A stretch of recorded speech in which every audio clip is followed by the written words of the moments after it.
Hello, everyone. This is Devin Thorpe for Your Mark on the World, and we are really fortunate to have with us today an extraordinary individual who's going to give us some counsel on philanthropy. This is Peter Klein of Klein Wealth Management of HighTower Advisors. Peter, thank you very much for joining us. It's great to have you. Thank you, Devin. My pleasure, and I'm happy to be here. Well, it's not often we get to have a few minutes with someone with your expertise and depth of experience, but I'm sure that as you work with your clients, that you experience a lot of opportunities to help people begin a real philanthropic model. And not always are these folks people with vast wealth, but sometimes modest wealth who are trying to figure out how to use their wealth to do good in the world. Is that a fair assessment of where you're coming from? Yeah, we like to call it legacy building.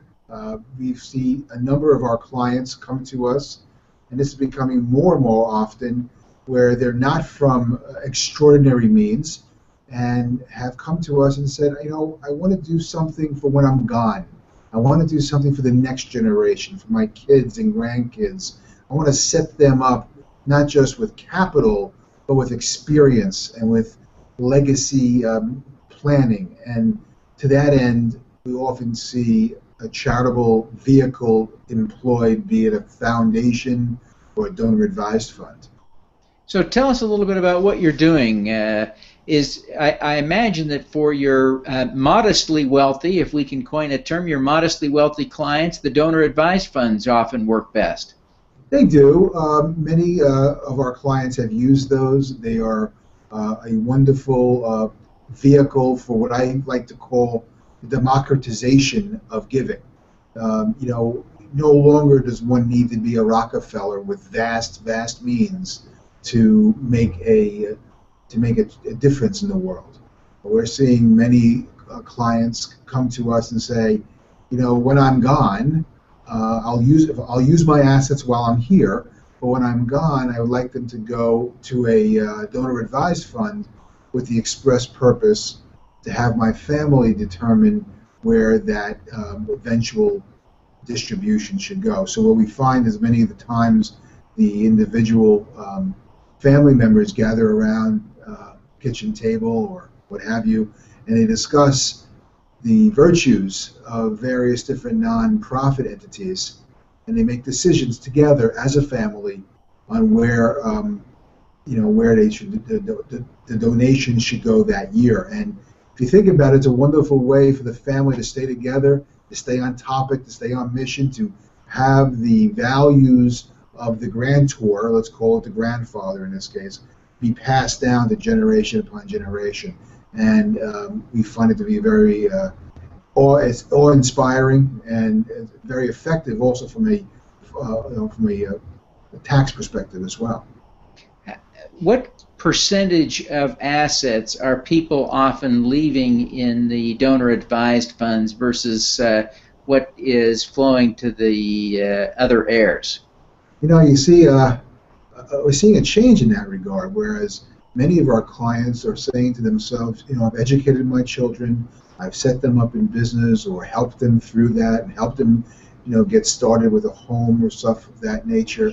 I don't want to give them much more in the way of wealth. They've gotten a substantial and they're on their way. What I would like to give them is an opportunity to pass along my values and my interests in a philanthropic, charitable way. And many of our clients are coming to us and saying, how do I do that? Do we set up a family foundation? Do we utilize a donor-advised fund? How do we best execute this legacy plan? And it's been, you know, very exciting to see this, because now we're, you know, the family, as I said earlier, gets together and they're able to make these important decisions. Not only that, but they're also learning valuable lessons, not only about giving, but about due diligence, about studying the actual nonprofit to see if they're on target, if their finances are in good order, and what wonderful learning lessons that is for individuals and young people. It really is an important part of estate planning. How does what are the tax benefits that accrue here when one leaves some money to a donor-advised fund? What are So, the tax issues that you're thinking about in this situation? well, there's a couple of things you could do. Let's say we have a client with a highly appreciated stock, whereby it would be a fairly substantial capital gain upon liquidation. So what they can do is gift that substantial appreciation stock to a donor-advised fund, and escape the tax liability. In addition, they get a donation on those assets. So they're able to deduct that from their taxes year one. And well, there are parameters with that, but for the most part. And So there's really two different taxes you're avoiding in that situation, right? You're avoiding the capital gains tax, plus because you're getting the tax deduction for the donation, you're shielding your other income from tax effectively. yeah, double bagger, correct. Yeah. And then I kind of interrupted you. You were going on to say. Right. So then the capital is now in the donor advised fund, and it can now grow at a rate without taxation, because there's no taxation expenses associated with that money once it's in a donor advised fund or a family foundation. So there's a great, one would argue that there would be faster appreciation given the fact that they're not seeing any tax liabilities. Yeah. I sit on a nonprofit board where we manage some donor-advised funds, and some are really quite small. What size range are you seeing in terms of people who are undertaking this? I suspect that most of the people you deal with are putting large six-figure and some seven-figure amounts in there, but I suspect there's a broad range. What are you seeing? There is a broad range, and we do have, a fair amount of our clients in the higher stratosphere of, six-figure kind of donations, and they do it more than once, so it's over a period of years, perhaps even.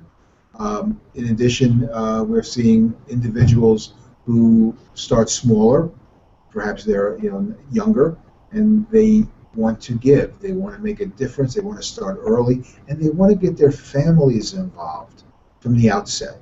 And that's a trend we're seeing more and more, where even a 55-year-old, not the typical person you would think of worrying about estate planning, starts a donor-advised fund with the express purpose of teaching his children, let's call them in their 20s, about giving at a young age. And think about the opportunities that will come from that over time as they grow and become more proactive givers. That is, it's a very exciting trend, and we're seeing more and more of that. What are the rules on a donor-advised fund in terms of how much of the money must be given actually to an end charity, and over what time frames? How long can the money just sit there? It can sit there. There isn't a defined time frame. You have to give all the money that's in a donor-advised fund to approved 501c3 charities.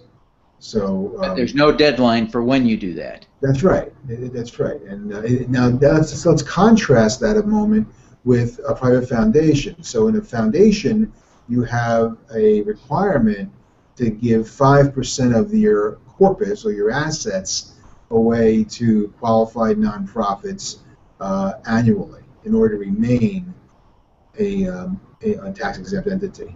Yeah, and that has complications, especially in a year when you might have investment losses in that portfolio as well, right? Possibly, but if your values are down, your 5% calculation will be down as well. So, and the IRS allows you a carry forward. So let's say you gave away more than 5% in 2011. And in 2012, you want to pull back from that giving, you could use the overage or the carry forward, as they call it, to over 5 years to reduce your giving prior to that. So you can protect the assets of a foundation that way. That's right, and that's a key point that I think we should really key in on, is the importance of prudent and effective capital management in the philanthropic sector. That's something that my practice focuses its attention on. I've written a book about it. It's important for board members, for presidents of foundations, for any fiduciary person involved in that capacity to understand that their best and greatest asset of that foundation is not so much the hard work that these people do for it, but the assets. Because without the assets, then there's nothing to give away. So you have to be very careful. I suggest firmly that every private foundation has a defined investment policy statement. They review it, and they review it with their advisors. We do that with our clients, and we communicate periodically with our board members and our clients who will sit on boards. Fantastic. Well, Peter, it's been a real pleasure to visit with you, and I really appreciate your insights. It's fun to get some strategic thinking from an expert on this stuff. So thank you very much for your time today. Now, if people are interested in reaching out to you and getting in touch, what are the best ways to reach you and learn more about your services? Sure. So you can go to HighTowerAdvisors.com/Klein, or you could email me at pklein@HighTowerAdvisors.com, and my telephone is 631-760-7650. All righty. Peter, thank you very much for your time today. I really appreciate you, and thank you for your expertise, and wish you all the luck in the world. My pleasure. All righty. Let's do some good. Yes, indeed.